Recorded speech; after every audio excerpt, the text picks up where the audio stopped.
Hello, everybody, and welcome to Atheist Sunday School, your one-stop shop for everything Atheist Sunday and school. And boy, do we have a show for you today. Today we are covering Isaiah chapters 44 through 47 with Landon Noll. Yes, we're joined by Landon Noll. Here he is. Say hello, Landon. Coming back. Good morning, good afternoon, or good evening, depending on your time zone and latitude and translation status. How are you folks doing? It's been a while.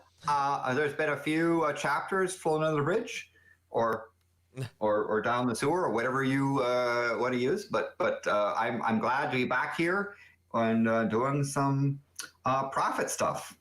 Yeah. Gotta love the prophet stuff. Things over here are okay. It's Wisconsin. Yeah, we got it's not great. We got a lot of commentaries, and we got a good amount of books coming in. So thank you to everyone who has been sending books. And one that came in recently was the next book that we are going to read. It's going to be Tobit. So we have a commentary and translation of Tobit. This is from the Anchor Bible. So there it is. We're gonna hop into that after we're done with Jubilees. We also got the Poetic Edda. Yeah, we do have that. And some sagas. Yeah. So that'll be fun eventually, maybe. Yeah. I don't know. We'll do something with them. We'll definitely do something with them. Yeah. Either way. But yeah, so you've got a fine collection of commentaries there, I see. So maintaining the tradition. Yeah, as for the books that are in front of us, I have the KJV. I have the English Standard Version. We also have the Robert Alter Hebrew Bible translation and commentary. Yeah, quite a lot of stuff is open.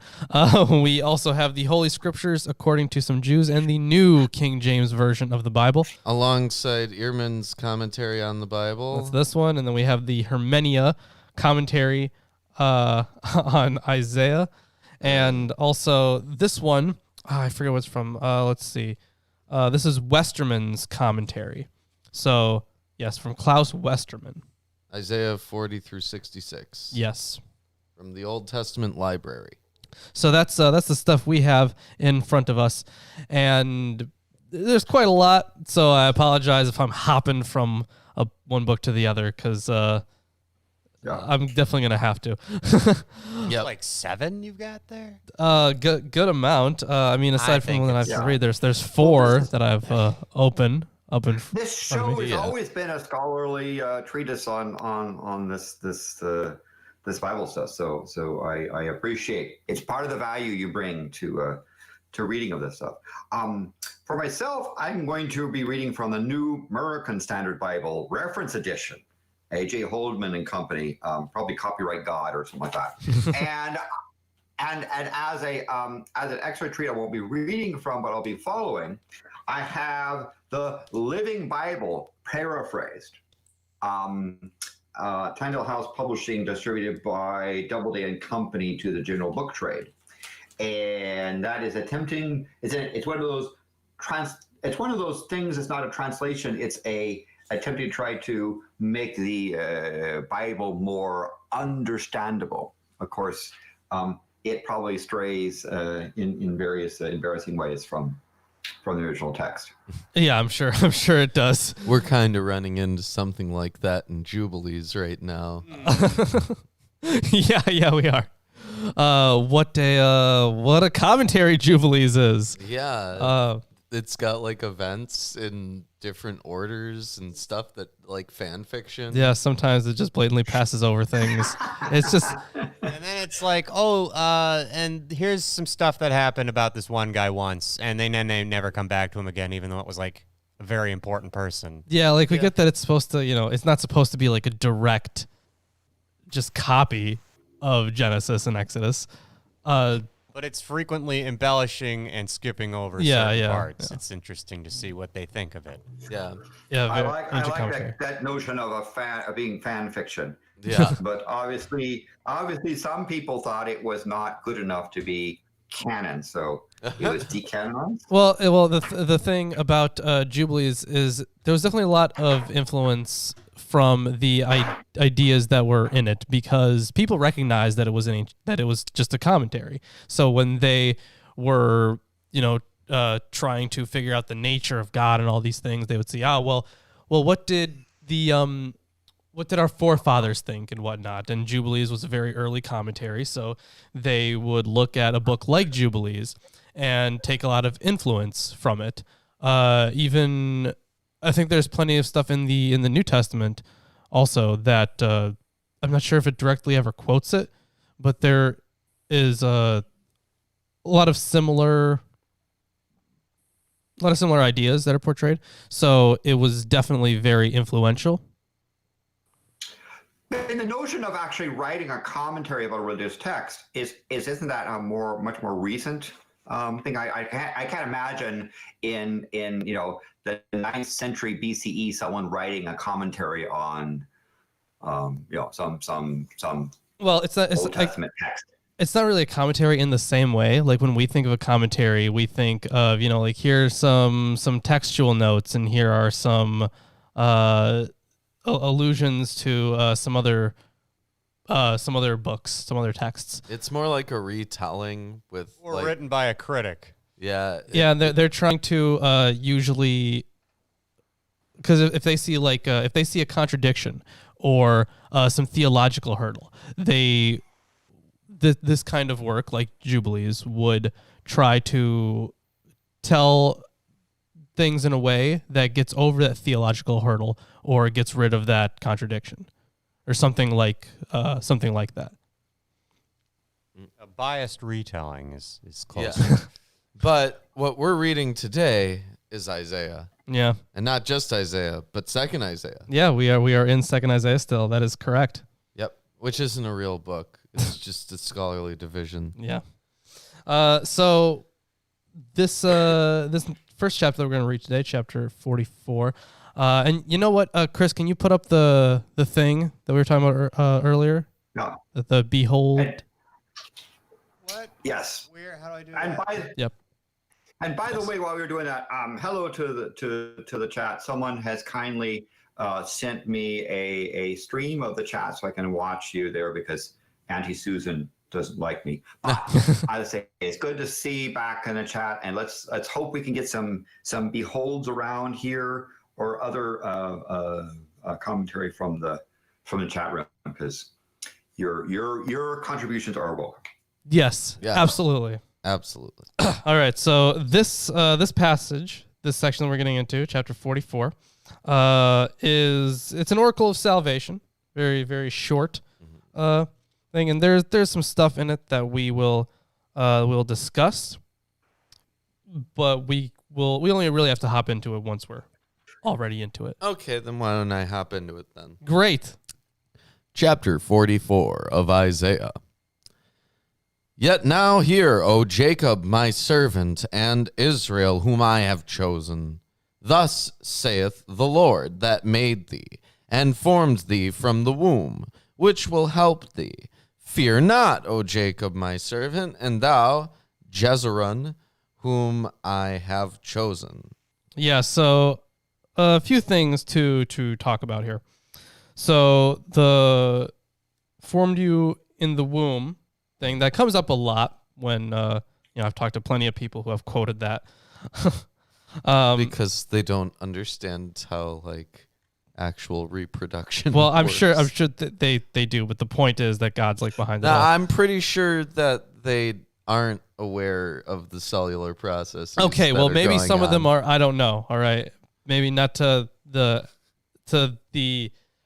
maybe not to as much of a degree as, someone who majored in the thing if they're not. Or has access to the internet. What I'm saying is they might know that two people have sex and then out pops a baby eventually. Well, right. Okay. But Maybe. as religious as you are, that's an undeniable fact. Except for Mary. I mean, that didn't count for Mary. Right. So except for Mary, but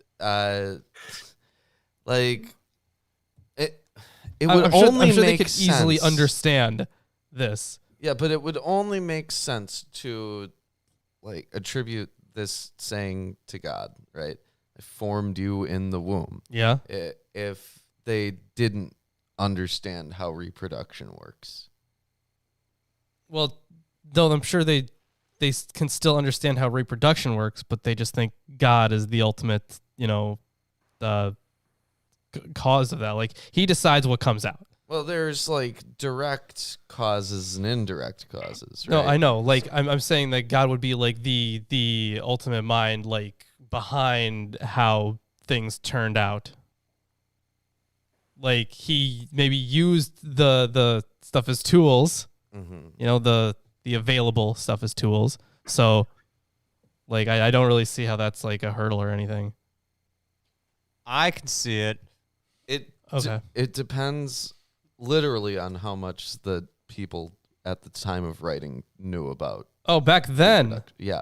Okay, I thought you were talking about No, now. What did you think? I thought you were talking about I now. was talking about some Christians out there today who are Yes, like, that no, is- baby comes from God. That No, is exactly no, what I that's- thought you were talking I don't about. think Well, there's. they'll say that it's a blessing from God, and I know people who actually go and pray and have a Bible service before they have sex to make sure that any creations are done within the Holy Spirit's blessing. That's kind of terrifying. I'm not making. I'm serious. This is what happens to teenagers going to Sunday school. You get these kind of lessons. Send them to our Sunday school. Here. Oh yeah, the best. Yeah. The best. Sunday school. Get the right kind of lessons. And by the way, when you come to verse 5, I have an example of a really bad paraphrase translation. But Okay. Yeah, So who's Jezreel? Yeah, I was just about to get to that. So first of all, you said in verse 2 there, the Lord, right? So the translation All here caps. is Yahweh. Yeah. So this would be the Tetragrammaton. Yeah. So legally, we just had the servant language earlier. So this is where this is coming from. Legally, the redemption of a slave means reinstallation or restoration to his earlier status. That is why Yahweh declares, reversing verse 1, my servant is Jacob, at the same time giving him a new name, Jeshurun. I have chosen him. The declaration is not directed preeminently to the servant himself. It is addressed to the witnesses so that they know what the master intends. Go ahead. this is certainly there's a reference that Jeshurun is a reference to Deuteronomy 32:15 and 33:5 and verse 26. Yes, I do. Those are also down here. The naming of the name, Jacob's own name, instead of the name of God, was the element that triggered off the charge in 43:22. In 44:1 and 4, Yahweh himself now names the name of Jacob. The theme is explicitly taken up again in verse 5, but the most striking feature is Jacob's new name, Jeshurun, new inasmuch as he has never been called this up to now in Deuteroisaiah's book. And then, it compares those verses that you listed. Its interpretation is disputed. El Wachter follows earlier commentators in concluding that it is a honorific and a pet name. Quote, the root is Yeser, so the same as Israel. So the best translation would be the upright one or the dependable one. Irrespective of whether this is the original or the correct meaning, it is difficult in the case of biblical etymologies, especially to distinguish between a primary and a secondary usage. But the context in Deutero-Isaiah must at all events be noted. Here, this passage is preceded by the unfavorable description of Jacob in 43:22 through 28. Yeah. And is that also, you're talking about disputed thing? I think this is one of the things that the Quran disputes as well. This renaming, I have no idea. Maybe. I'm not sure. I need to read more of the Quran. Oh, but And, you know what? you We got plans for reading more of the Quran. We do have plans for it. And we're eventually going to have that Quran video out for you, our viewers, to enjoy at whatever pace you enjoy most. It's probably going to be like an hour long. Yeah, but you can watch Yeah, it it's pretty at 0.75 speed if you like that. You could. That just would make it longer. You could also double the speed if Yeah, if you that's wanna your make pace. it It could be 30 minutes. Yeah, there you go. Anyways, Yeah, we can continue. let's continue then. For I will pour water upon him that is thirsty, and floods upon the dry ground. I will pour my spirit upon thy seed, and my blessing upon thine offspring. And they shall spring up as among the grass, as willows by the water courses. One shall... There's that Stark stuff, yes. Oh. Yes.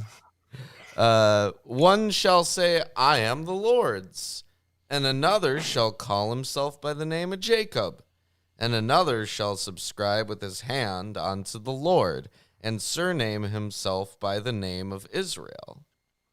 So, surname himself by the name of Israel. Right. So when you surname yourself, that's your family lineage. So they claim the lineage of Israel. Yeah. And claim to be literal property of God. So, verse 5 joins, because, we just finished verse 5, right? Yeah. Verse 5 joins onto the declaration that Jacob is my servant. A servant is the property of his master. To say for Yahweh or belonging to Yahweh is comparable to the formula that we find, for example, in the inscriptions on pitcher handles, which mark the contents as being for the king as royal property. When people call themselves Jacob or Israel or belonging to Yahweh, this can be understood in different ways. It can be a sign of adherence to an ethnic community or to a religious community or to both. Here it depends on the period when it was used and on the sound that the descriptions carry. When Jonah is compelled to identify himself, he declares, I am a Hebrew and fear Yahweh. That is what distinguishes him from the foreigners. But it probably already has an old-fashioned sound. Belonging to Judah was an ethnic or political description, the emphasis varying before and after the exile. But as far as we can see, Jacob and Israel was not a political entity at the same time. It was rather a program. Okay. The person who used this name for himself was making a confession of faith. So, in the example of really bad translation, the verse 5 in the paraphrase Living Bible reads, I am the Lord's, they'll proudly say, or I am a Jew, and tattoo upon their hand the name of God or the uttered name of Israel. You know... And go on. Yeah. Please go ahead. So, that is quite the understanding. So I do have a little bit of commentary that might be helpful from Erdman's actually. So when but it's referring to, you're right. But please go ahead. What does Erdman say? And then I'll have some commentary on I think this unfortunate translation. So each person who each person who receives the Spirit will have the name written on his or her hand. And that was from the reading in the Septuagint. And perhaps also on the forehead. The high priests wore the name on their forehead, and the early Christians who received water and the Spirit at the baptism were marked with a diagonal cross, the old sign for the name, which is true. They still do that. Also. Well, there are also a lot of Christians who say that the mark of the beast is going to be placed either on the right hand or on the forehead. Yes. Yeah. That is a thing.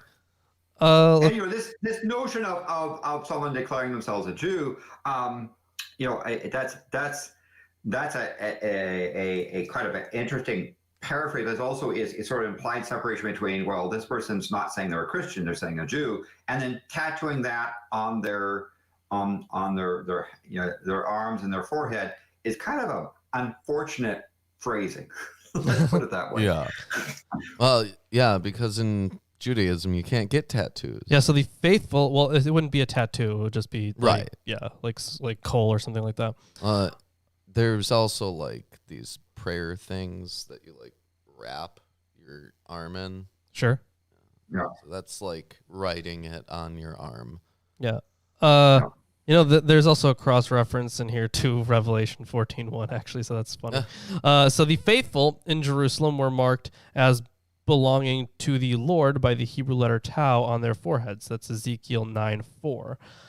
In Ezekiel, But that was written. Wasn't that written onto something, and then they'd have it like on a cloth as opposed to writing it on their, or making it permanent? Well, Or I was don't it- thi- I was don't- it like I don't think it would have been Go ahead. permanent. Yeah. Yeah. So in Ezekiel's time, the letter tau was a diagonal cross. The name of Jacob and the name of Israel probably means the God of Jacob or Israel.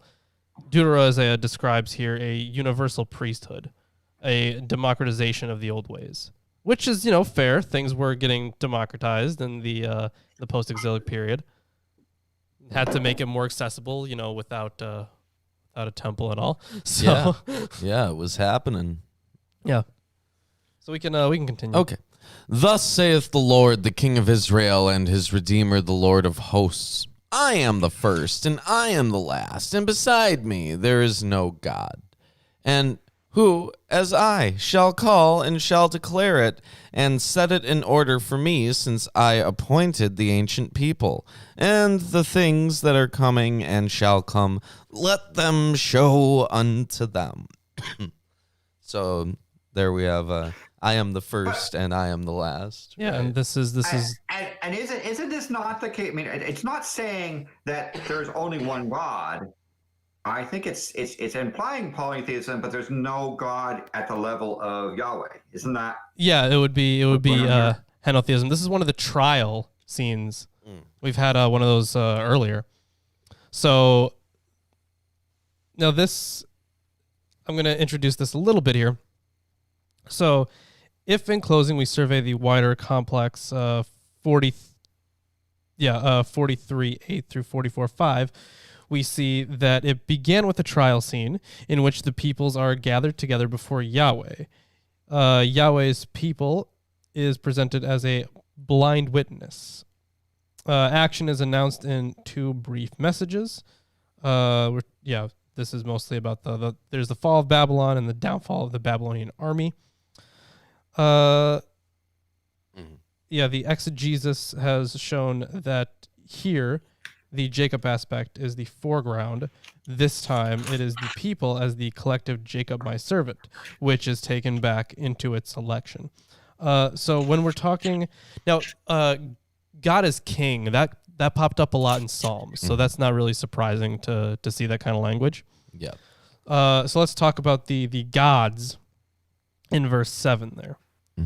Yes. So they are once more asked to make a statement, but the result is the same as it was in the beginning of the trial in 43. The other party in the dispute does not come forward. It simply fails to appear. But nevertheless, there is one essential difference in this symmetrical structure.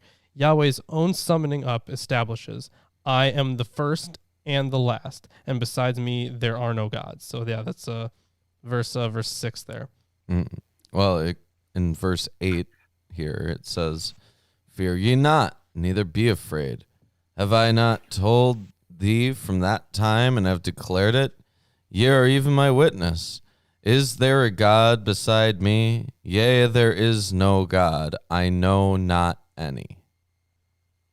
So and it really talk about an order and so forth. I think it's that first and last thing is sort of say that if you have a list of supreme gods, Yahweh is the only one there. It's the beginning of the list, the end of the list, and there's no other things. But it implies if there are other gods, they're lesser, they're at lower levels, they're not as So no one ranks in the same level as Yahweh, I think is how I'm interpreting this text. yeah, definitely. They that make a graven image are all of them vanity, and their delectable things shall not profit, and they are their own witness. They see not nor know that they may be ashamed. Delectable things. Oof. So, what verse did you just end on? 11? 9. Oh, you just finished verse 9? Should I read? Okay, more? no. Before we continued, I wanted to address something in the chat actually.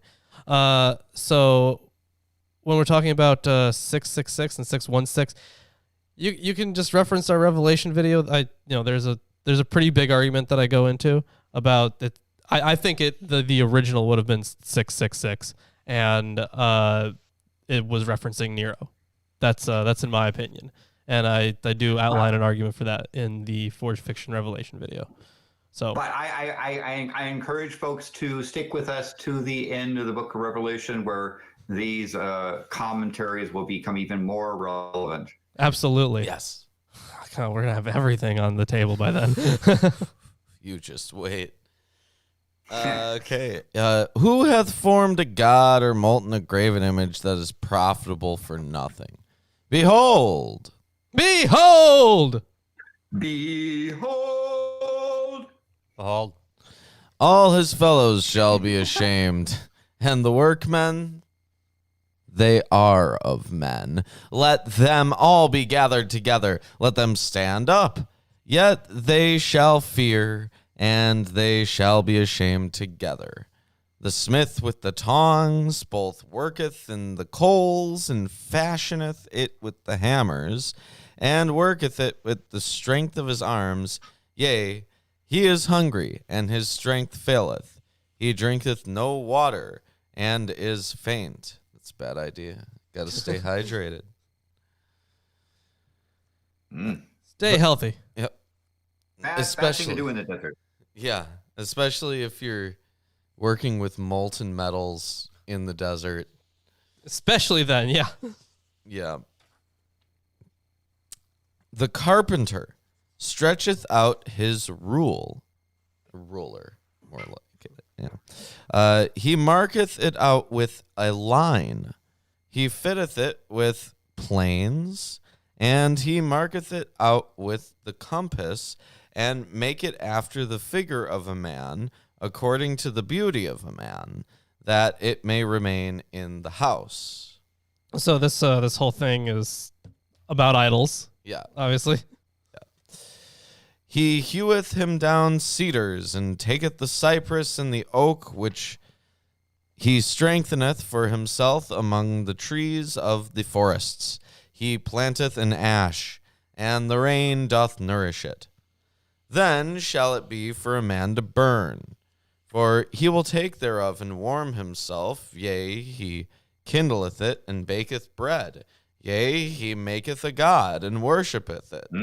He maketh it a graven image and falleth down thereto. He burneth part thereof in the fire. With part thereof he eateth flesh.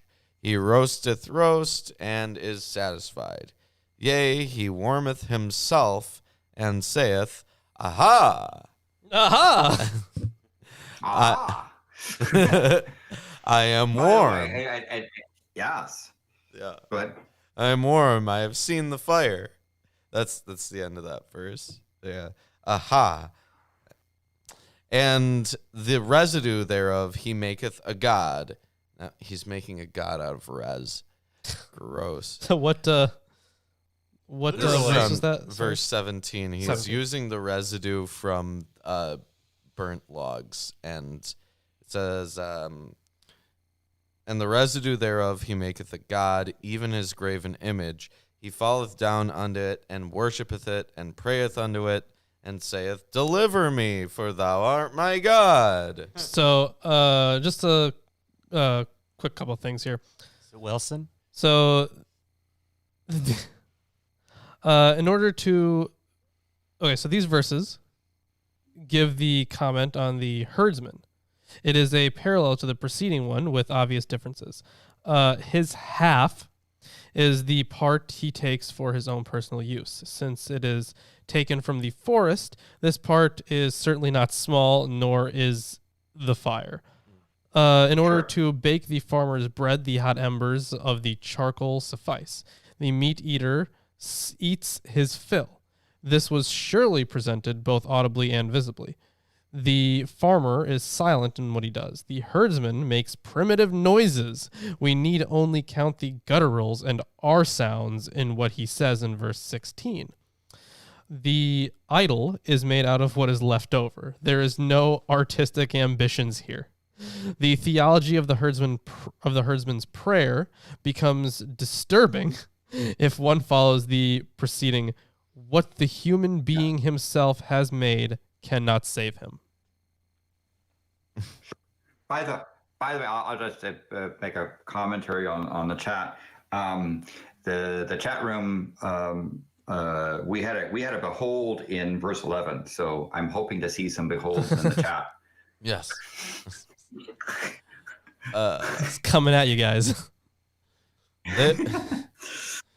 They have not known nor understood, for he hath shut their eyes that they cannot see, and their hearts that they cannot understand. And none considereth in his heart, neither is there knowledge nor understanding to say, I have burned part of it in the fire. Yea, also I have baked bread upon the coals thereof, I have roasted flesh and eaten it. And shall I make the residue thereof an abomination? Shall I fall down to the stock of a tree? He feedeth on ashes. A deceived heart hath turned him aside, that he cannot deliver his soul, nor say, is there not a lie in my right hand? Remember these, O Jacob and Israel, for thou art my servant. I have formed thee. Thou art my servant. O Israel, thou shalt not be forgotten of me. So this section that we're getting into here, so verses 21 through 23, this text has a triple function. It underlines yet again what is presented in verses 9 through 20. It takes up verses 6 through 8, thus forming the framework for verses 9 through 20. But above all, it constitutes the close of the whole second act from 42:14 onward. We should therefore not expect new ideas. This is rather a summing up of what has already been said. The sense to be given to the concepts must be deduced from what has gone before. Yes. Very, very good. I have... By the way, thank you, Rich, for that behold. Oh, I'm glad to see the chat is carrying on the tradition. Things are important. good. For tradition. I have blotted out as a thick cloud thy transgressions, and as a cloud thy sins. Return unto me, for I have redeemed thee. Sing, O ye heavens, for the Lord hath done it. Shout, ye lower parts of the earth. Break forth into singing, ye mountains, O forest, and every tree therein. For the Lord hath redeemed Jacob and glorified himself in Israel. Yeah. Thus, By the way, I will point out for those that are into classical music that Handel had some verses quoting this passage because it's a very singable thing from a choir. oh. Thus saith the Lord, thy Redeemer, and he that formed thee from the womb. Again. Yes. Yep. Returning back to that idea. I am the Lord that maketh all things, that stretcheth forth the heavens alone, that spreadeth abroad. There's where the Bill of Creation is talking about stretching, right? That's that stretching thing that wacky dude says shows about the size of the universe and that sort of thing. It's one of the excuses they use. Oh yeah, Kent Hovind. Yes. Yeah, stretching out the heavens there. But the heavens are like a curtain. Right. So the bold movement of the poetry here, from the tight confinement of the womb to the vast expanse of the heavens, beautifully conveys God's magisterial power as creator from the smallest things to the largest. That is Alter's commentary on that verse. That spreadeth abroad the earth by myself. Yeah. So sorry, stretching out the heavens was verse 24. I'll look through some commentaries here. Okay. And stretching is not taking it like an elastic band and causing redshift stuff, as Hovind would like to say. It's more of the laying out or the of there. But will you have other commentary on that stretching word? In my case, it's talked about. It uses the phrase in 24. As saying, or that it lays out or something like that. So, yeah, I do have a couple things here actually. So, spreading out the heavens and treading fast the earth are ancient mythologisms. Never heard that word in my life before. They belong within the group of traditional divine predications. But one can perceive in this passage that they are not used at random. Basing his work on other studies, N.C. Habel has worked out the presuppositions of the formula who spreads out the heavens in Deutero-Isaiah. He sees a specific tabernacle tradition in both the Deuteronomistic tradition and in the priestly writing. In the Psalms, these statements are bound up especially with the theophany. They must be distinguished from general declarations about creation. The heavenly and the earthly tent correspond. We already assumed, for different reasons, that the scene in Isaiah 44:24a represents an epiphany. This assumption is endorsed by verse 24b. The hymnic declarations are at the same time descriptive elements in the scene. The tent over the throne is the heavens. That is evident right down to the star-studded canopy of Christian art. There, too, the stars belong to the iconography of epiphany and sovereignty. That frustrateth the tokens of the liars and maketh diviners mad. That turneth wise men backward and maketh their knowledge foolish. That confirmeth the word of his servant and performeth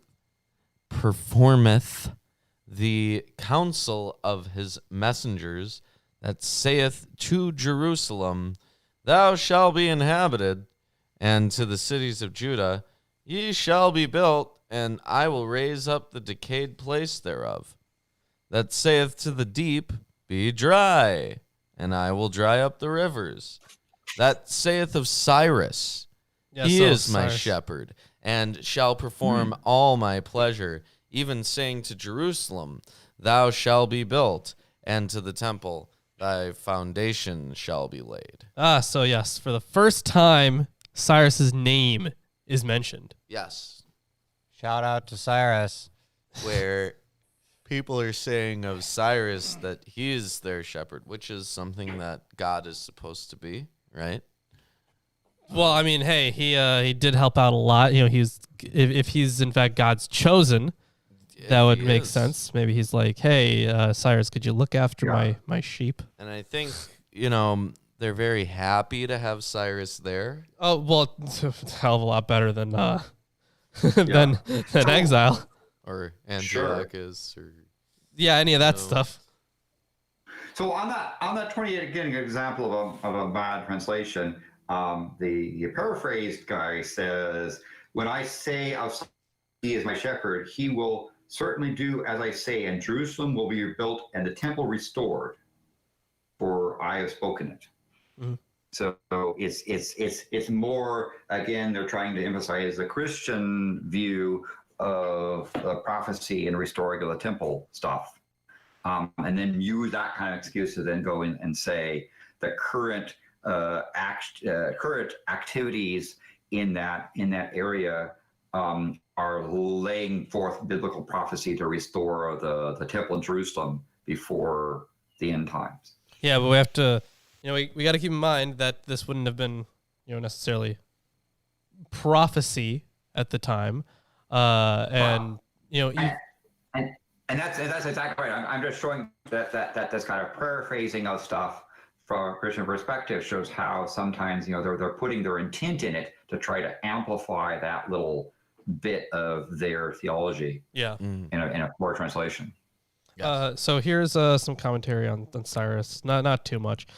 So the third charge mentions Cyrus by name for the first time. He too receives a specific commission. At the same time, he is given the title My Shepherd. We have evidence that the ruler was described as shepherd from earliest times, both in Egypt and in Mesopotamia. A king should lead his people, care for them, and protect them like a shepherd. And of course, the iconography was widespread. Cool. Well, if you're enjoying the stream so far, give us a like, share, subscribe, comment, all the stuff. Click that like button, the little thumbs up thing. Absolutely, because that very much does help us out. We very much appreciate that kind of thing. Yes, we do. You know what else we appreciate? Pinned at the top of the chat is our Behold shirt. So that's our newer Behold shirt, and it's very good. You'll get it right eventually. It's one of these ways. Yeah, you'll get it right eventually. Remember when people you can behold that shirt and people will be amazed. Yeah. And do you remember, like, in the early days of YouTube when the description was on the side? So people would say you can find all that other information on the side, like in the sidebar. Yeah. And then now all those videos are just obsolete. And they'll change it again, I'm sure, at some point. Yeah, just to keep people guessing. Yeah. So I will return briefly. Oh, you will you? Yes. Well, you know what? Here's a bunch of commentaries for you. Shove them in here. There are lots of places I would shove these commentaries. In your face is definitely the number one spot. But in any event, back to this business about they're looking at this translation again. This sort of a new sort of evangelical translation of the Bible. It shows you how they can take a poetic passage and try to rationalize a particular theology into it by just a few changes of words. Sounds like Jubilees to me. Yeah, and so that's why I think it was a problem. It's important to look at this kind of commentary to try and perhaps see through some of those imprinting of I'd like the text to say this so I can rationalize this statement. As an example of that. So this 45 in my the New American Standard talks about that God uses Cyrus and God's supreme power is what we're going to be moving into. Yes. I have the title here as Cyrus, God's instrument. So he's want to just start playing Cyrus like a fiddle. All right, let's hop into it, shall we? Sure. Chapter 45. First one. Thus says the Lord to his anointed, to Cyrus, whose right hand I have grasped. And of course, right hand stuff. It's most trusted. Yeah. Like here's the first best. Yeah. Around. Yeah. To subdue nations before him, and to loose the belt of kings, to open doors before him, the gates may not be closed. I will go before you and level the exalted places. Ooh, he's going to level the exalted places, so places that are already on high, I'm assuming. It's those high places again. Not the high places. Oh, the exalted. Yeah, the ones that are, getting too big for their britches. No, I think I already said that joke. I will break in pieces the doors of bronze and cut through the bars of iron. I will give you the treasures of darkness and the hoards in secret places. So, Treasures of darkness. Tell me about that. Yeah, let's I wonder what those is it just bad things? Hoarded, mine says hoarded treasures. Well, So like treasures hoarded and tucked away. Treasures Dragons. of darkness. I don't think it's dragons. It would be cool if it was dragons, but I don't think it is. so he It's just for says, Yeah, that's verse 3 there. yeah, it says the darkness here. This is altar. The darkness here is pragmatic, not symbolic. The treasures have been hidden or buried in deep dark places, but now they will be brought to light to be appropriated by the conquering Cyrus. Oh, okay. So he's just straight up going to rampage of the place, wherever he is, Yeah. and he's going to get every nook and cranny, no stone left unturned. Yep. Yes. So this was probably a servant poem, which Deutero Isaiah applied to Cyrus. Okay, I according mean, to Eerdmans. sounds about right. Let's continue here. That you may know that it is I, the Lord, the God of Israel, who call you by your name, for the sake of my servant Jacob and Israel my chosen. I call you by your name. I name you, though you do not know me. So they're acknowledging here that. So I'm assuming he's talking in to altars. He says, "I named you when I had not known you." I he name says, you, though you, okay. As a foreign ruler, Cyrus would not have had any intimate relationship with Yahweh. Of course, yeah. Which is So- why the all the words put on his mouth in I think in Ezra, right? The start of Ezra. Mm-hmm. No way Cyrus would have said that stuff. Yeah. Either way, I am the Lord, and there is no other. Besides me, there is no God. I equip you, though you do not know me. So I'm guessing that last part there was the same issue at the end of verse 4.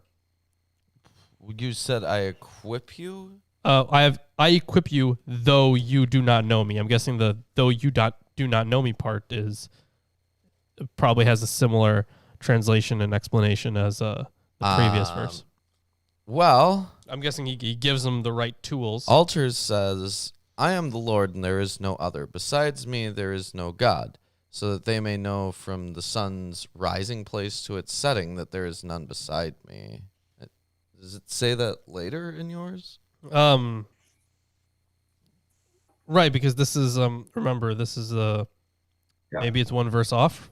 It didn't have the wording at all. Like, Yeah, it maybe it's in the verse right beforehand. no, No. the verse right beforehand was I called you by name. I named you when I had not known you.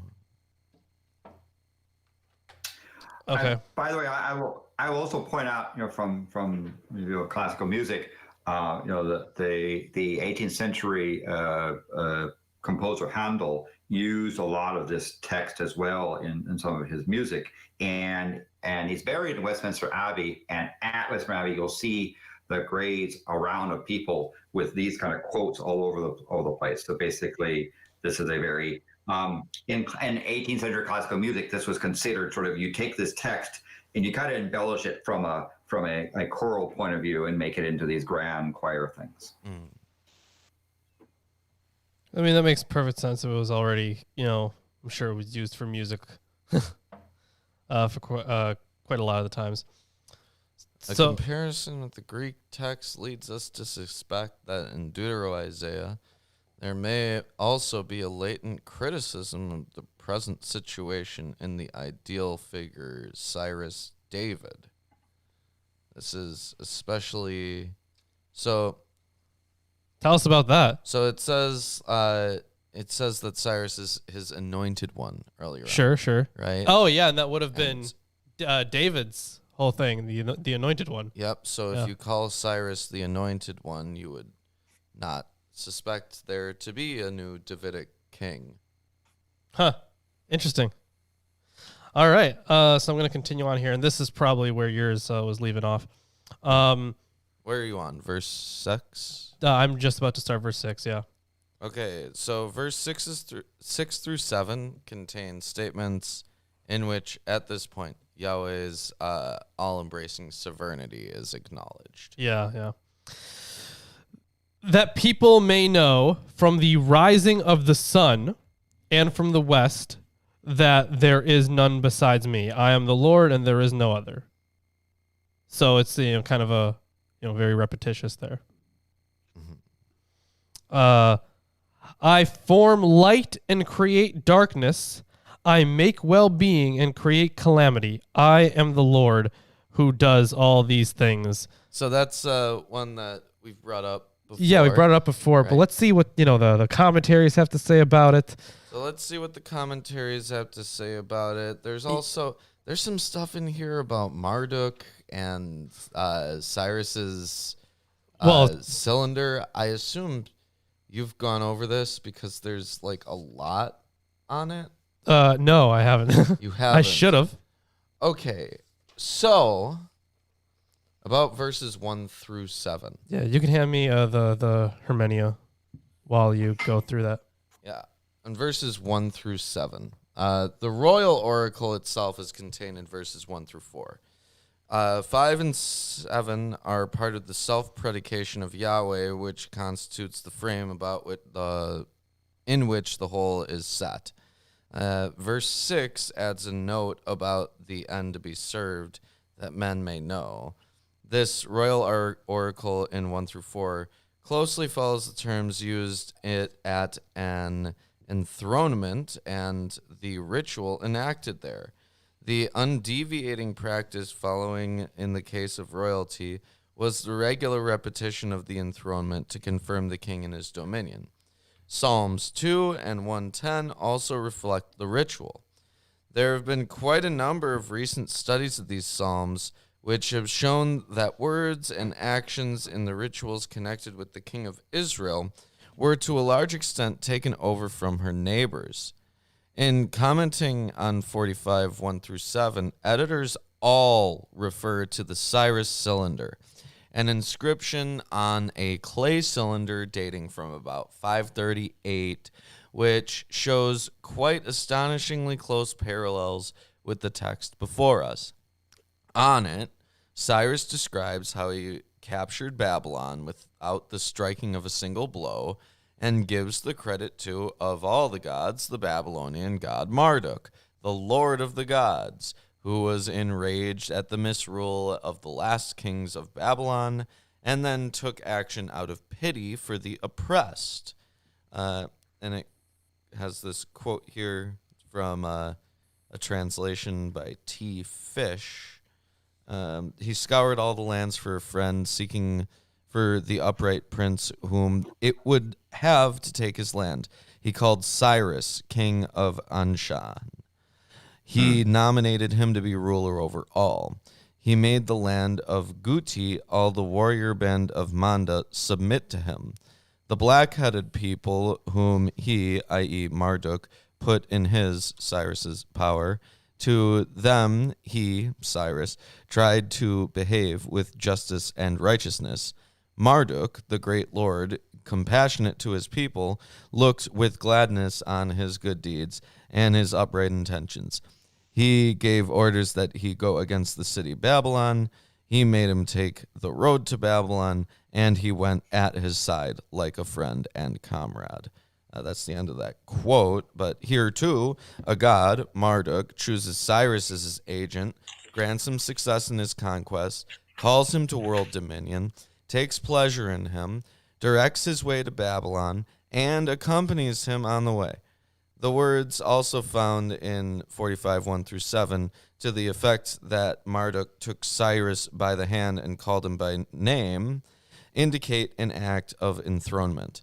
This clay cylinder was obviously not made until after the capture of Babylon. Deutero-Isaiah cannot then be dependent on it. Both texts presuppose the rites connected with an enthronement and the royal oracle that accompanied them.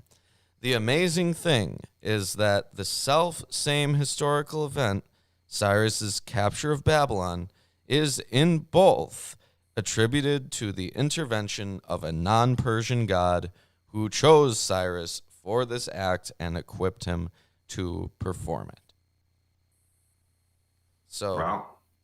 yeah, there's some parallels, at least. Yeah, and honestly, the only thing about this that I can find about the specific verse 7 here. Yeah, I form light and create darkness and all that stuff. It was just these formulations mean here we go here. So in the countries surrounding ancient Israel and Judah, it was the gods responsible for oaths who pursued people who broke covenants. Since for Deuteronomy no other gods exist, Yahweh himself is responsible for evil. And that's in quotes. Evil can hence in no way be ascribed to the creation of any other metaphysical being. Salvation and disaster are set over against each other. The responsibility of human beings for salvation and disaster as a consequence of what they do is adhered to. In the context of Deuteronomy, this third double declaration is certainly a further step in intensification. Nothing that happened is outside Yahweh's will and sovereignty. So he goes on to say these formulations mean a clear rejection of every kind of dualism. If the starting point is the belief in creation that Deuteronomy proclaims, this is no more than consistent. It has many times been pointed out that the dualisms, light, darkness, and correspondingly good, evil, are characteristic of Persian religion, right down to the Gnosticism of all ages.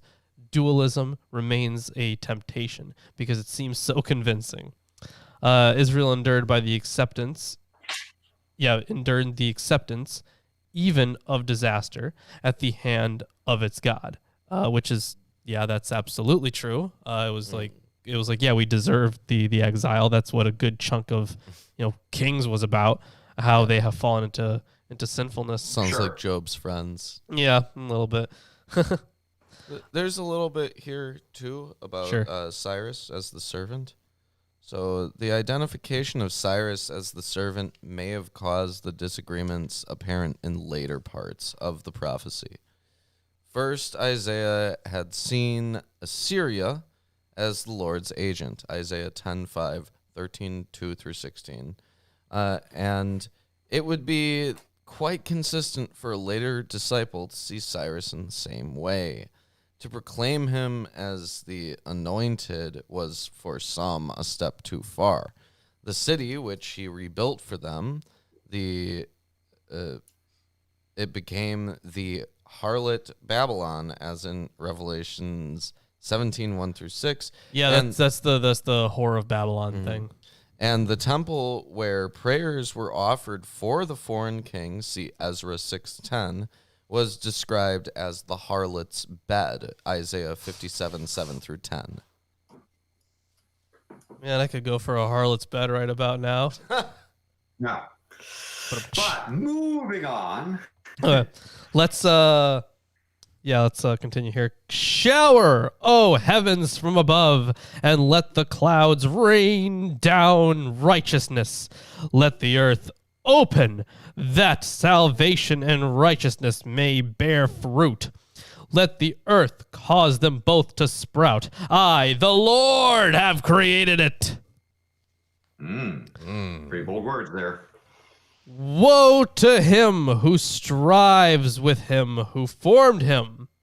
Weird sentence.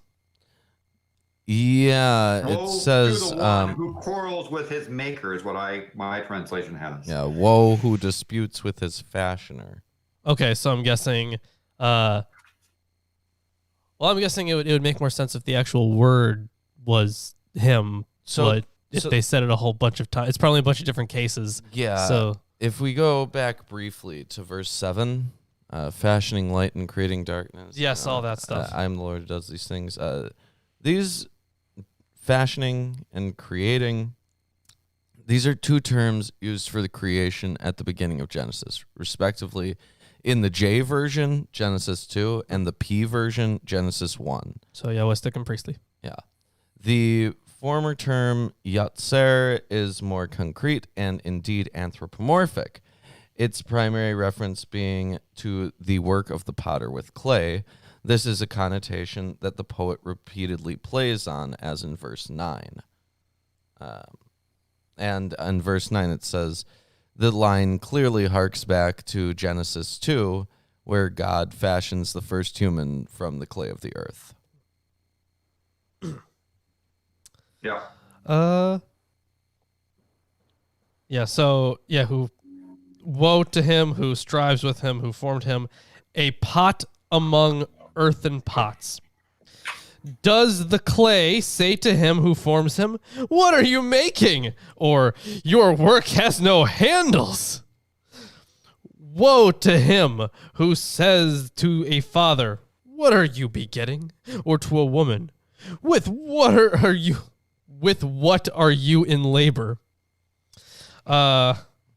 Man, I've seen this kind of a logic played out way too much. Yeah, you just walk up to pregnant women and go, what the hell is that? No, that's what I do in my free time, actually. So oracles of this kind occur particularly in pre-exilic prophecy of doom, e.g. Isaiah 5:8. They generally appear in a series. In verse 9, there's a series. The words woe to themselves indicate the pronouncement of doom. Yeah. And then it goes on with the whole, here's some examples of things that are being made that are talking back to the things that are making them. Mm-hmm. And you shouldn't do that. The horrible. Respect your elders. Love your parents, all that bullshit. I think I skipped over a thing. Thus says the Lord, the Holy One of Israel, and the one who formed him. Ask me of things to come. Will you command me concerning my children and the work of my hands? So this is the same challenge that was put forth to the other gods beforehand. Uh-oh. Ask him of things to come. Uh-oh. And if he's God, he should be able to answer. Mm-hmm. I made the earth and created man on it. It was my hands that stretched out the heavens, and I commanded all their host. I have stirred him up in righteousness, and I will make all his ways level. He shall build. Him is Cyrus, by the way. Yeah. Makes sense.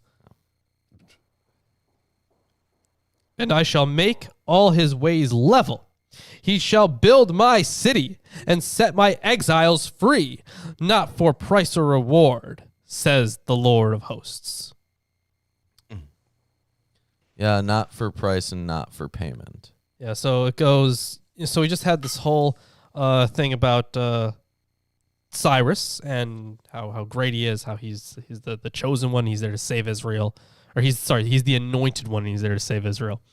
Mm-hmm. Also, what's coming up here, 14 through 17. Most editors regard it as a single unit. Okay. But there's disagreement here. It says, after repeated examination of the verses, I find this impossible. The three component parts are too different in style, vocabulary, and intention. The astonishing exclamation in verse 15 is quite out of keeping with verse 14. I do have some stuff here from Hermenia. So this text has been subject to dispute from earliest times. It is questionable whether it constitutes a genuine unit at all.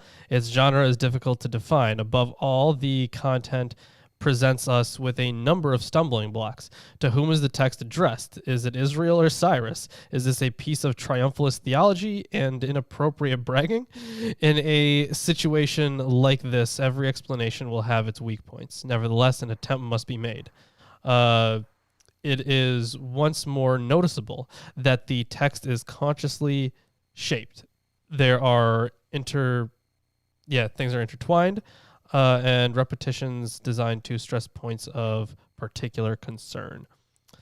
It is closely connected with its immediate context. as H. Lean especially has shown. Let's okay, so here's what I'm going to do. I'm going to read over the section, and then if you see any, we'll try to figure out if it's we'll give you our opinions, basically. Yeah. Our mostly worthless opinions. I'll say also that according to Eerdmans, these things are individual statements and are not a unit. Oh, okay. So here's this. Whenever you feel like looking through that. All right, how about we hop into this section? Thus says the Lord, the wealth of Egypt and the merchandise of Cush, and the Sabaeans, men of stature, shall come over to you and be yours. They shall follow you. They shall come over in chains and bow down to you. The start of that, it kind of sounded like... Well, the you here is meant to be Zion. It's not meant to be Cyrus. Sure. It says that the passage is feminine singular, and so must refer to Zion, often represented in poetry as a woman. Yeah. So what is this merchandise of Cush? Well... It's I know some there's a dank lot of stuff, man. The prophet of Egypt and Nubia's trade. Yeah, there was a lot of trade with Nubia. I think there was a lot of gold there, honestly, in Cush. If I remember that properly. Yeah, and in this paragraph, I think it says, Jehovah says, the Egyptians, Dothians, and Zebians shall be subject to you, is how they do it. But Yeah, and the way that they started off, it sounds like it's really, it's totally their decision, but then it ends off as not their decision. They wanted to wear chains. Chains were the style at the time. It was They- a real they big were. fad. Okay, yeah, those kinds absolutely. of course, yes. So this oracle seems strange in Deutero-Isaiah because it visualizes a state of well-being for Israel still lying in the future, a thing which occurs nowhere else in the prophet's work. Or in the timeline that we lived in. No. The many attempts on which the parts of editors to change the text or delete parts of it are evidence of this uniqueness. On the other hand, the description given here perfectly accords with the state of well-being in Isaiah 60, where the nations and their treasures come to Zion to be Israel's servants in her new state of well-being and to pay homage to her God. One feature in particular is exactly the same as in Isaiah 60, and is a feature that does not suit with Deutero-Isaiah. The ambassadors of the nation come with their treasures and appear all together as in a procession to pay homage. Even the words in chains, which editors find difficult and which are often deleted out of hand, have their counterpart in Isaiah 60:14. I cannot explain how the verse, which, as we have seen, properly belongs to the description given in Isaiah 60, came to be placed here.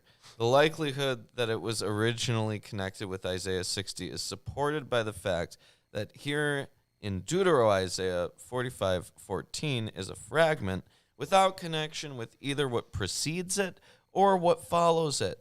It can therefore only be commented on in the context of Isaiah 60. Huh, interesting. All right. Either way, they will plead with you, saying, surely God is in you, and there is no other, no God besides him. I don't know if they would say that completely, but all right, let's go with it. Truly, you're a God who hides himself, O God of Israel, the Savior. Okay, so he's identified as the Savior. All right. Yeah, so I'm going to finish this little section here. All of them are put to shame and confounded. The makers of idols go in confusion together. But Israel is saved by the Lord with everlasting salvation. You shall not be put to shame or confounded to all eternity. So the statement about the hiddenness of God is a key to an understanding of the text. It's noticeable that in the Old Testament, this is mainly an element of complaint. it can be found in both individual and communal laments. God is turned away. Instead of grace, human beings experience disfavor. Instead of salvation, disaster. God's will can therefore no longer be discerned. It is called in question. If the prisoners from foreign countries have experienced God, then it is only as the one who keeps himself hidden. Okay. Etapel. That is the reason for their lament. I mean, I'm sure lots of people lamented because of that. Mm-hmm. But Alters says many scholars view this verse as an interpolation, unrelated to what precedes or follows. If there is a connection, it might be this. It is hard to detect the presence or earthly manifestation of God, but he dwells or perhaps hides within the people of Israel, where foreigners now discern him through his conquering power. For thus says the Lord who created the heavens. He is... Oh, this is in, in little, some parentheses here. He is God who formed the earth and made it. He established it. He did not create it empty. He formed it to be inhabited. I am the Lord, and there is no other. I did not speak in secret in a land of darkness. I did not say to the offspring of Jacob, seek me in vain. I, the Lord, speak the truth. I declare what is right. Mine says, seek me in a waste place.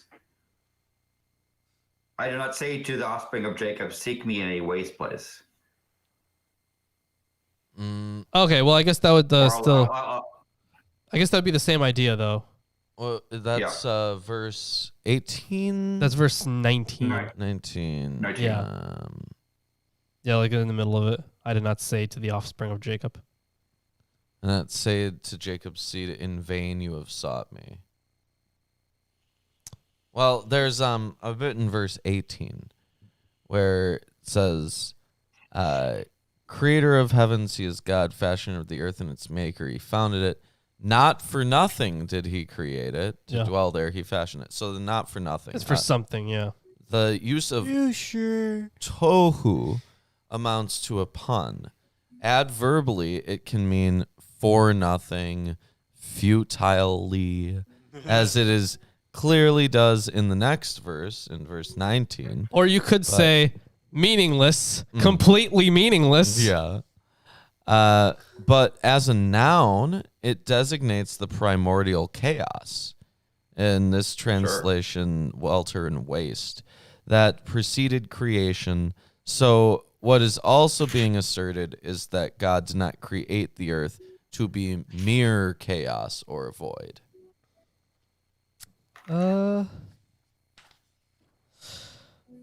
Assemble yourselves and come, draw near together, you survivors of the nations, and of course, surviving the exile. They have no knowledge who carry about their wooden idols and keep on praying to a God that cannot save. Declare and present your case. Let them take counsel together. Who told this long ago? Who declared it of old? Was it not I, the Lord? And there is no other God besides me, a righteous God and a Savior. There is none besides me. Turn to me and be saved, all the ends of the earth, for I am God, and there is no other.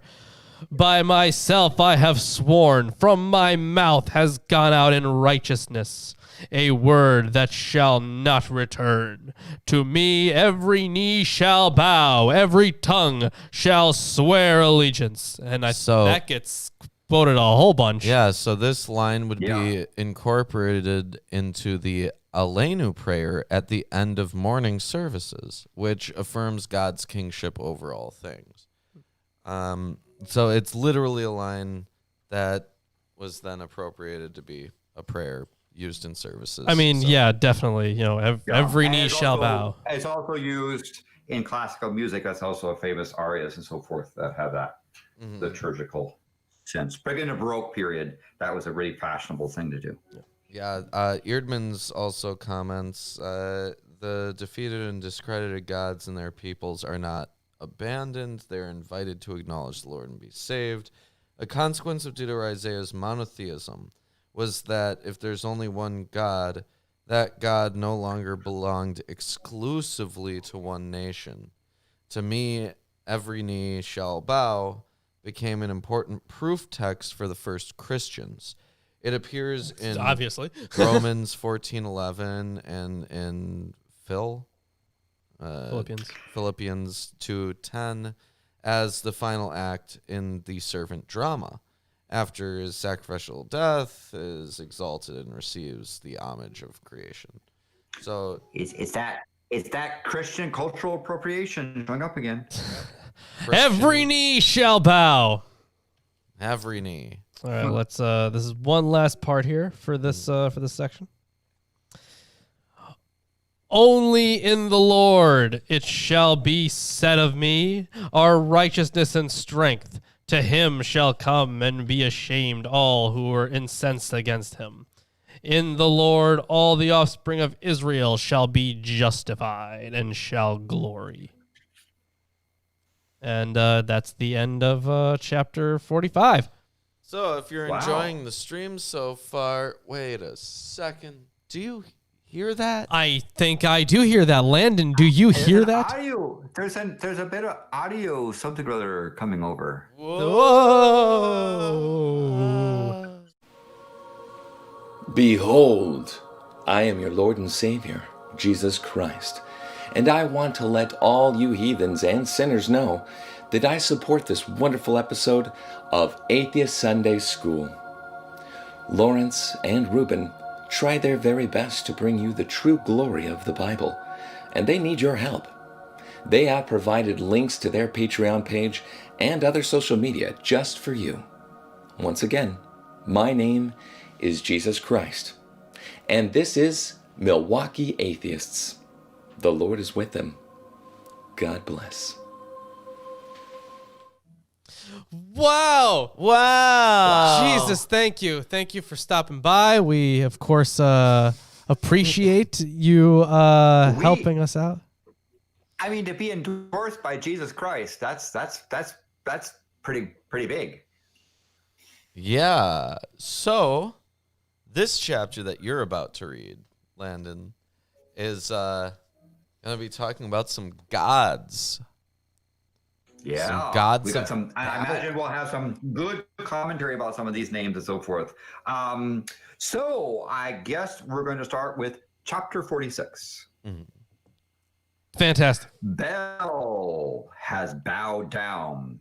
Naboo stoops over. Their images are consigned to the beast and the cattle.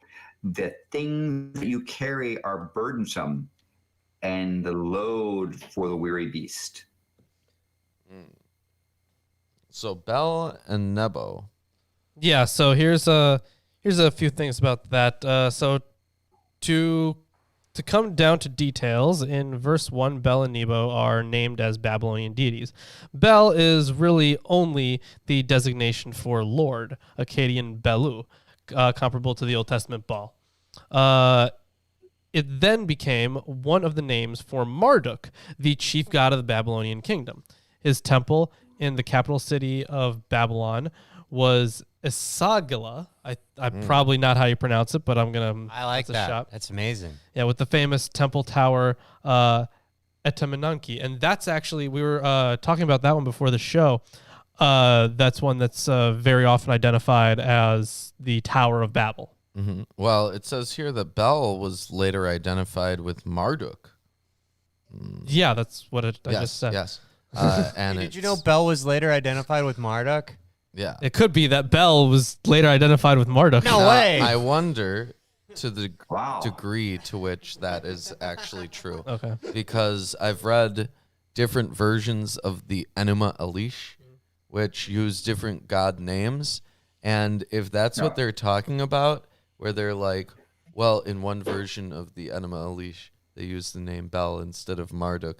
That's not identifying him with Marduk. So- it might be like one of the 50 names. I think there's a bunch of names that he has. Right. So I Sure. think the. Go ahead, Landon. I say, and in the paraphrased translation, there's a footnote saying the names Marduk and Naboo, the two principal gods of the Babylonian Pantheon. Well, it says here that Nebo, the god of Borsippa, was his son, the patron of the royal house. This the great kings Nabopolassar, Nebuchadnezzar. It says here he was the god of science and was responsible for determining destinies. The god of wisdom and writing. And at the New Year festival, he wrote down what the gods had decreed for the coming year. Such irony in a prophet who declared that the other gods could not predict the future must have been intentional. Yeah, and we talked earlier about the Cyrus cylinder. In the text of the clay Cyrus cylinder found in Babylon, Bel and Nebo are named as Cyrus's tutelary gods. Well, gods of wisdom and writing would be good tutelary gods, I guess. Yeah, Sure. definitely. And then Yeah, destinies. yeah. So for verse 2, they stooped over. They have bowed down together. They could not rescue the burden, but have themselves gone into captivity. Yeah, so I'm gonna check the translation here for in the Hermenia commentary for just a moment. So yeah, they are But bent. it's a fall of Babylon and a reference to the Babylonian captivity that now Israel's coming back and these Babylonian gods have gone into captivity. The tide has turned, perhaps. Yeah, they were not able to save a burden, and they themselves went into captivity. Yeah, so this could just as easily be taken as perhaps not from the stuff we read earlier. It'd be I could see how it could be taken as a literal thing, but also has how it could be taken as a more of a metaphorical. I have defeated the other place thing. Thanks, Yeah. Lauren Think, for the Yes. Canadian dollars. Thank you for the Thank you. $2. Fitty. Thank you. We're Thank gonna- you. $2 Canadian, and that, I believe that is a loon, if I call correctly from my Canadian currency.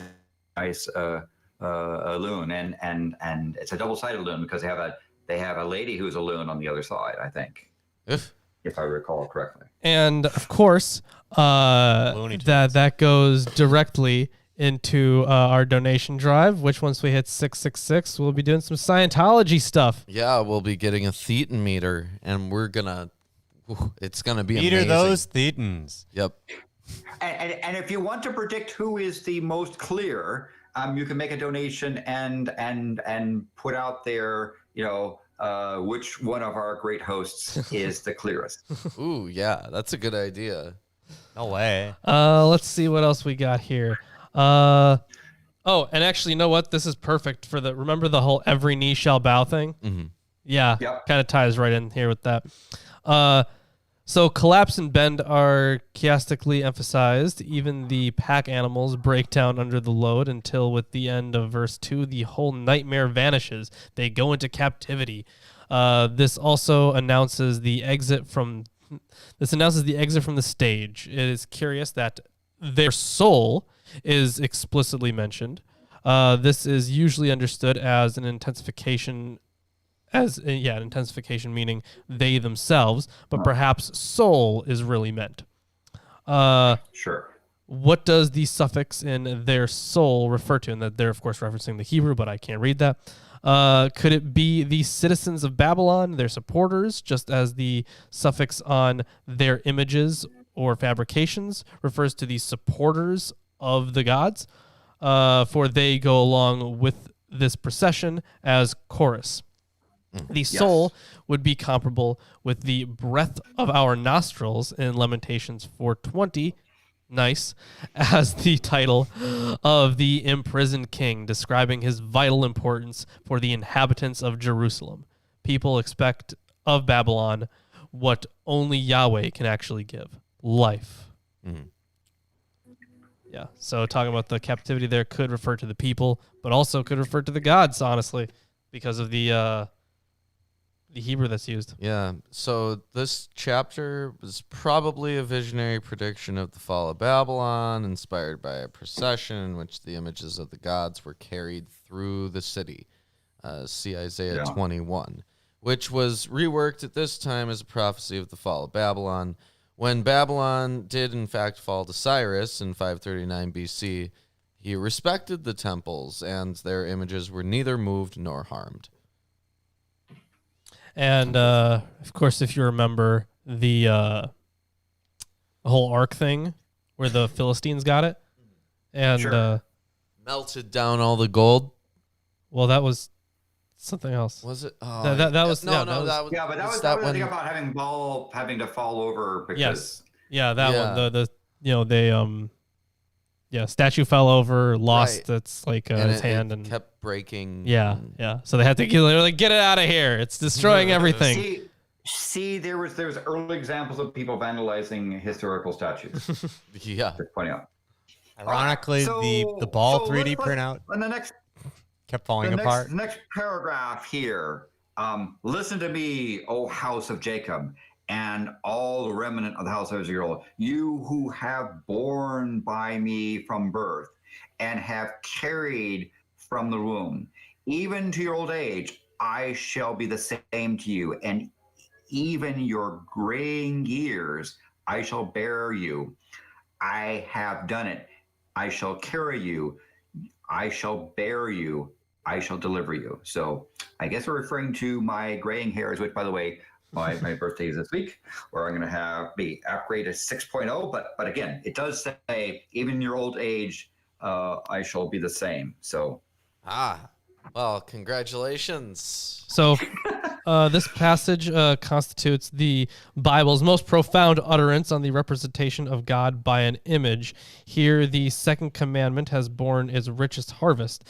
For Deutero-Isaiah, the difference between Yahweh and the gods who can be represented by images is not an intellectual or conceptual one. He holds that the one factor which decides between them lies in the realm of history. When disasters happen, when disasters happen there, the image, the representation, is seen to be committed to human hands to carry.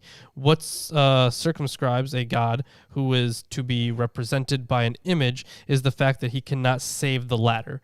Verse 3 is then shown. It is then shown that this is actually the exact point of difference between such a God and the God of Israel. Precisely in the hour of his people's downfall, he bears them. Yeah, Alter just says God is with Israel from birth in verse 3 to all the way through old age. Yeah. Yes. So, let's say, so reading on the next paragraph, to whom would you liken me and make me equal or compare me, that we should be alike?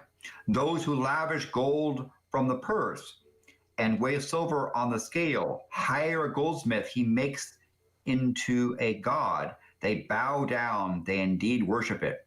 They lift it up on the shoulder and carry it. They set it in a place that stands there. It does not move from its place.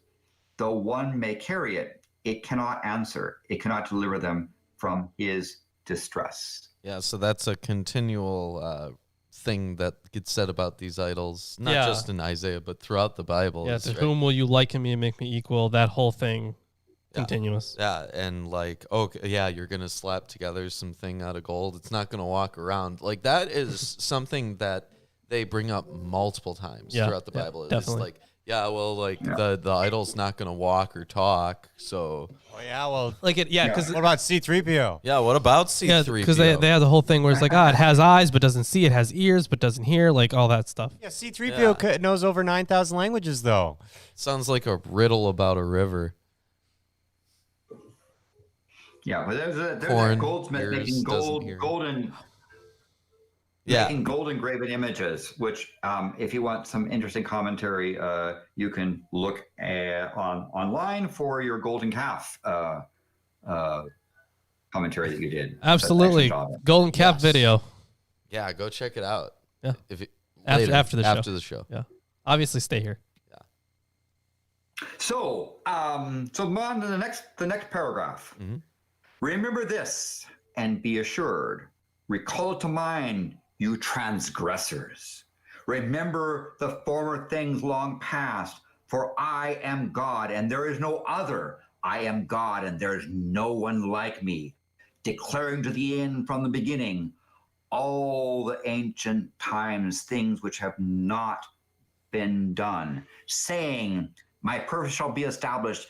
I shall accomplish all my good pleasure, carrying a bird of prey from the east, a man of my purpose far from a far country. Truly, I have spoken. Truly, I will bring it to pass. I have planned it. Surely, I will do it. So the special subtlety of the text is that in the double divine statement, it begins with the name El for God. This is a term that Deutero-Isaiah often uses when he's talking about the whole world, including the Gentiles. And we have to remember El was, Yahweh and El kind of gained the same identification later. This unnamed man from the east, who is the bird of prey, may or may not be Cyrus. Cyrus did come from the northeast, but it may be something that they just left out. There's also earlier on there, recall this and be ashamed. Take it to heart, O criminals. Recall the first thing of yore. So for be shamed, the verb in the received text, hit oshashu, appears to be based on a root that suggests strength.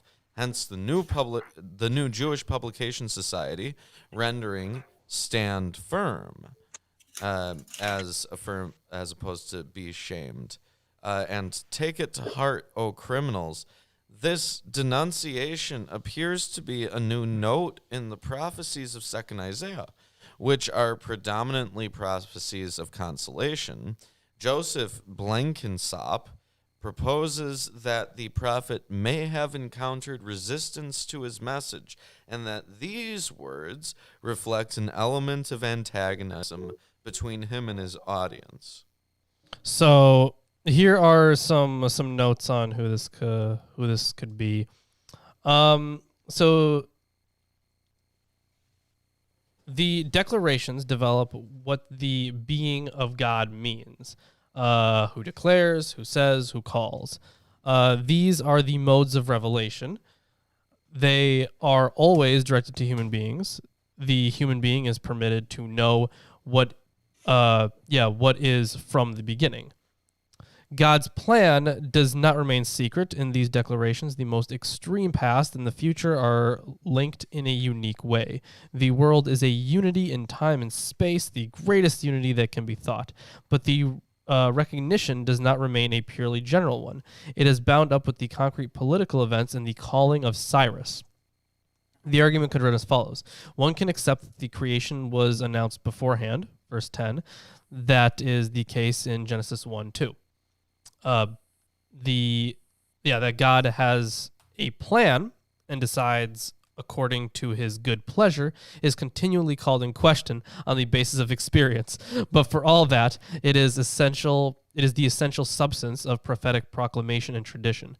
The rule of God is not something arbitrary. According to the testimony of this text, God binds himself to his word as it has been revealed through the law and the prophets. His plan belongs here.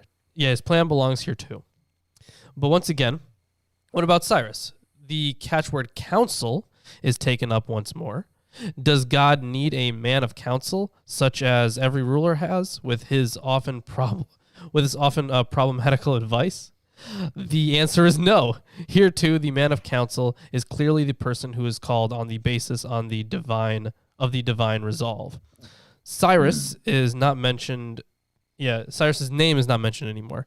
After his appearance in 44:24 through 45:25, he gradually disappears. More important than this particular person is his place in God's plan. Consequently, he is here described in his function as bird of prey. It is difficult for us to grasp exactly what is meant by this. The word that's used, ait, I think, is used for a number of different birds of prey. They have been identified as eagles, vultures, or falcons. But initially, the name derives not from the bird's predatory character, but from its cry. So in the KJV, they say a ravenous bird from the east. Okay, so the verb, yes, the same one, yes, yasil, means screech. But I do not think we should start from the zoological question, which bird? Which bird? Yeah. For the text contains a throng of set formulations. It should be noted that it is the bird from the rising. On the basis of the anonymous Cyrus text in 4125, we can say more precisely, from the rising of the sun. If one assumes a Near Eastern tradition here, the bird could be the legendary Anzu bird, which is associated with the sun and the ruler. In Egyptian traditions, there is the special kind of Horus falcon, who is linked with the rising sun. And then, he has a couple more examples of that. Continuing on. So it's not out of the question if we remember that the tutelary deity represented in Cyrus's palace is Pasargade, I think. Yeah, has the inscription.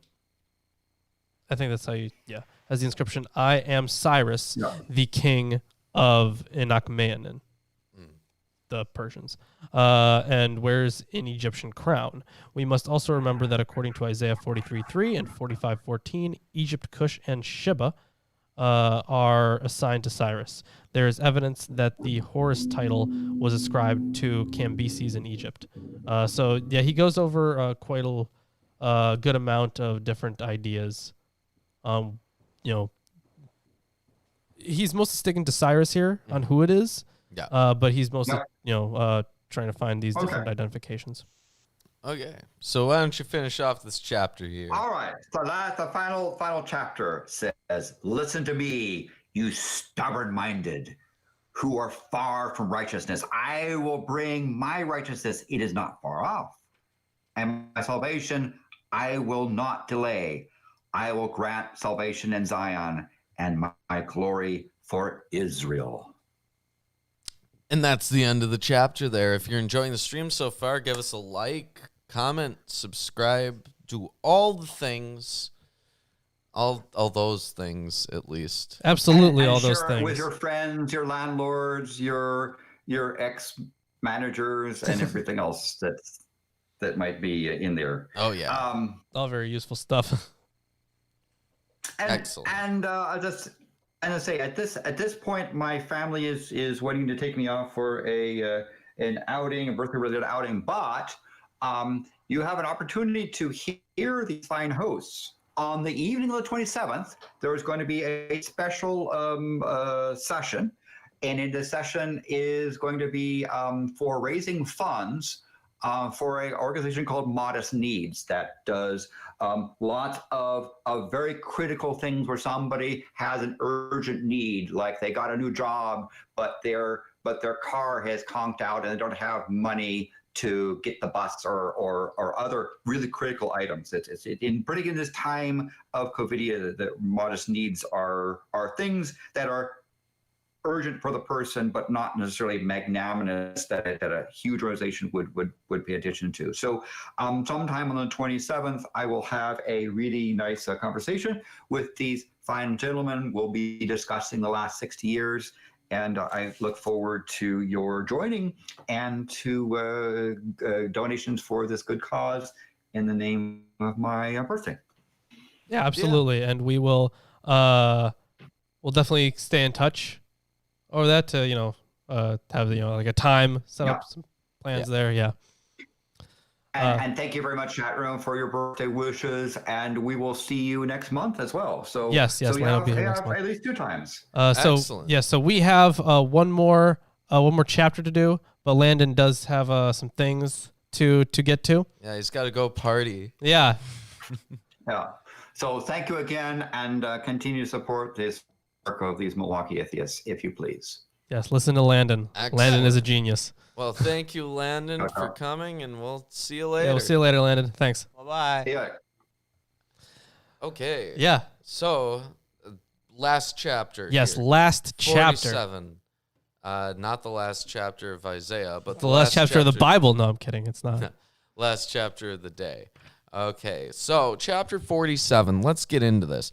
Come down and sit in the dust, O virgin daughter of Babylon. Sit on the ground. There is no throne, O daughter of the Chaldeans, for thou shalt no more be called tender and delicate. Oh no. Ugh. Yeah, so step down. Who can give a command such as this to Babylon? The beginning already makes clear that this is a direct divine speech. Babylon is the ruler, but instead of sitting on the throne, she has to sit on the ground. Oh, boy. I mean, you're in charge, but you gotta sit on the ground. You gotta sit on the ground. The figurative way of talking about Babylon as a woman is more complicated than would at first appear, however. The theme of... let's see, it's comparable in this respect, is the song of the Vineyard in Isaiah 5. Okay. The theme of the reevaluation of all values is sounded and played through on several levels. This shows an author's poetic skill, but it also leads to tension in the text. Take the millstones and grind meal. Uncover thy locks. Make bare the leg. Uncover the thigh, pass over the rivers. Thy nakedness shall be uncovered, yea, thy shame shall be seen. Of course, it was a shameful thing then. I will take vengeance, and I will not meet thee as a man. As for our Redeemer... Oh, hold on. What verse was that? That was verse 3. That was verse 3. Okay. Your nakedness shall be bared, your shame shall now be seen. Vengeance will I take, and no man shall intercede. As for our Redeemer, the Lord of hosts is his name, the Holy One of Israel. So also apparently that verse might be out of place completely. It seems out of place. A little bit. Completely. Sit thou silent and get thee into darkness, not Star Trek, O daughter of the Chaldeans, for thou shalt no more be called the Lady of Kingdoms. I was wroth with my people. I have polluted mine inheritance and given them into thine hand. Thou didst show them no mercy. Upon the ancient hast thou very heavily laid thy yoke. So, like, they're forcing old people to do farming, manual labor. And thou saidst, I shall be a lady forever, so that thou didst not lay these things to thy heart, neither didst remember the latter end of it. Yeah, because they just said that, in verse 5, for no longer shall they call you the mistress of kingdoms. And then it goes back to that, forever shall I be the mistress. Therefore, hear now this. Thou that art given to pleasures, that dwellest carelessly, that sayest in thine heart, I am, and none else beside me. I shall not sit as a widow, neither shall I know the loss of children. Oh, that's a quite a big claim. Yes, but these two things shall come to thee in a moment, in one day, the loss of children and widowhood. They shall come upon thee in their perfection, for the multitude of thy sorceries, and for the great abundance of thine enchantments. I find it kind of ironic that they would use losing children and widowhood when being an orphan or being a widow qualifies you to be the kind of person that God goes out of his way to protect. Well, that's probably because if they had the view that it just you pretty much have to pity the orphans and widows, then that's why God would go out of his way to protect them. But now, they'll be made widows, and their children will be killed. They'll be made widows, and they're just really at a weak, very low point is what they're. Well, it's like trying to a get across. wartime thing, right? Yeah. Because the men get killed All of the old women, they lost their kids, and all of the young women have lost their husbands. Yeah. So for the text, there is no doubt that Yahweh is the Lord of the underworld too. He gives the command, "Hear this," but this acknowledgement is made especially where the underworld is concerned with the expedience of polytheistic tradition, and in dispute with that tradition. These two, the actual words there, these two, in conjunction with the feminine plural, suggest the myths associated with the goddesses of the underworld, Demeter and Persephone, to adopt their Greek names. Together, they are termed the two deities, or Toteo. They are... Yeah, did we get through that? Which verse? I think we did there. Did we get through verse 12? No, okay. Sorry. No, not even close. Okay. You want me to read through verse 12? Yeah, go ahead. Read through verse 12. Sorry. For thou hast trusted in thy wickedness. Thou hast said, none seeth me. Thy wisdom and thy knowledge, it has perverted thee. And thou hast said in thine heart, I am, and none else beside me. Therefore shall evil come down upon thee. Thou shalt not know from whence it riseth, and mischief shall fall upon thee. Thou shalt not be able to pull it off, and desolation shall come upon thee suddenly, which thou shalt not know. Stand now with thine enchantments, and with the multitude of thy sorceries, wherein thou hast labored from thy youth.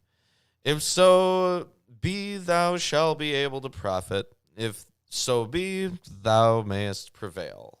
That was verse 12. Okay, so... and there's more magicians later on. It says in verse 13, thou art wearied in the multitude of thy counsels. Let now the astrologers and stargazers, the monthly prognosticators, stand up and save thee from these things that shall come upon thee. Oh boy, we will get to that.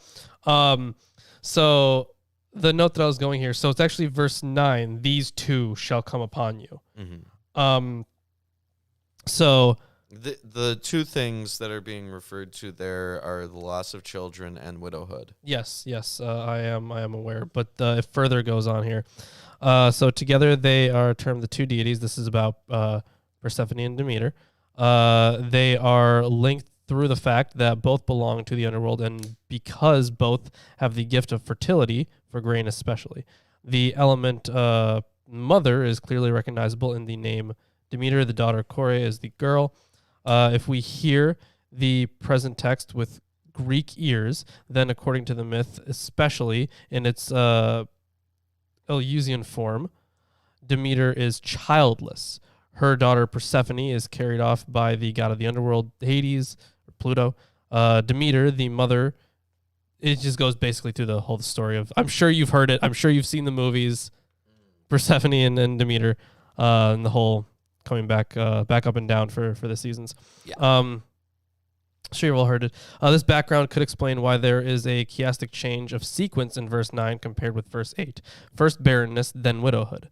An explanation of this kind presupposes that Deutero-Isaiah's polemic against the gods may be more precisely targeted than is often assumed.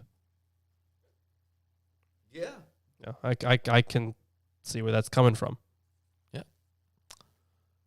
Behold! Behold! And remember, we have a Behold shirt up in the chat there. It's pinned. Yeah. You can see it, yeah. They shall be as stubble. This is referring to the astrologers, the prognosticators. Right. I did have something to say about those astrologers and stuff. Yeah. So that's the translation you have. Here's Alter's translation, if you care to hear it, for verse 13. Yeah. You are disabled despite all your counsels. Let the sky scanners pray, stand, and rescue you. Those who see visions in the stars, announcing them month after month. So sky scanners. I guess you can call that the astrologers. So this new series, folks. Sky scanners, come check it out. Yeah. Yep. This translation adopts the solution for Hovre Shamayim, proposed by both the New Jewish Publication Society version and Blenkinsop. It should be noted that the Babylonians were not only were astrological diviners, but also rather sophisticated astronomers. And yeah, that is accurate. Yeah. Behold, that's what I said before. They shall be as stubble. The fire shall burn them. They shall not deliver themselves from the power of the flame. There shall not be a coal to warm at, nor fire to sit before it. Thus shall they be unto thee, with whom thou hast labored, even thy merchants from thy youth. They shall wander, every one to his quarter. None shall save thee. And that is the end of chapter 47 and the end of our reading today. If you enjoyed the stream, check us out on Patreon, where you can get our scripts. You can get books. You can get T-shirts. You can be on this show You like could be. Landon. Yeah, you could be just like Landon. Everyone knows that they want to be just like Landon because Landon is a genius. So everyone wants to be like Landon. Yeah. Yeah, that's just a fact of life. I don't know what you guys are talking about, but Don't tell anyone I'm subbed to this channel. We're slowly coming up on the end of Isaiah. yeah, we are. We're getting there.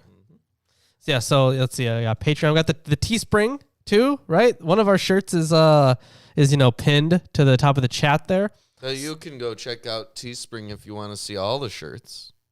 Yeah, not just that one. Yeah, not just that one. We got plenty of them. Plenty of them. OG Behold shirt designed by yours truly. Yeah, accurate. Let's see what else we got. We have the wish list, right? Yeah, the wish list is great. We received some things from the wish list, which we Yes. pointed out earlier. Oh, yeah. And that's We talked about those. really cool. Yeah. If you send us stuff from the wish list, then, well, if you buy stuff for us on the wish list, then we will have more things with which we can read and incorporate on the show and in other shows. Your content gets amazing. Yes. It gets more amazing the more books and resources we have. Because we cite our sources. Physically have them. Yes. Throws Bible down. You cite our sources. Absolutely we do. No dilly-dallying here. No malarkey. All right. Maybe just a little bit of malarkey. Maybe just. Yeah. Okay, so there's also Facebook, Twitter for free. Yeah. You can check Nightbot's those out. recommending all of our fun stuff for us. Yes, If thank haven't you. seen Thank that you, yet. Nightbot, with all that. So thanks everyone for staying. We had more people than usual, and that's fantastic. So if you enjoyed whatever part of the show that you stayed here for, keep coming back because we love it. We like it when the chat's going and stuff. So thanks everyone for joining us. And all the good stuff, I'm sure you can. Yeah, and we figure will it out. see you on Friday Also /Sunday. Sunday. Please be there. Yeah, be there or be Not. not. Please be.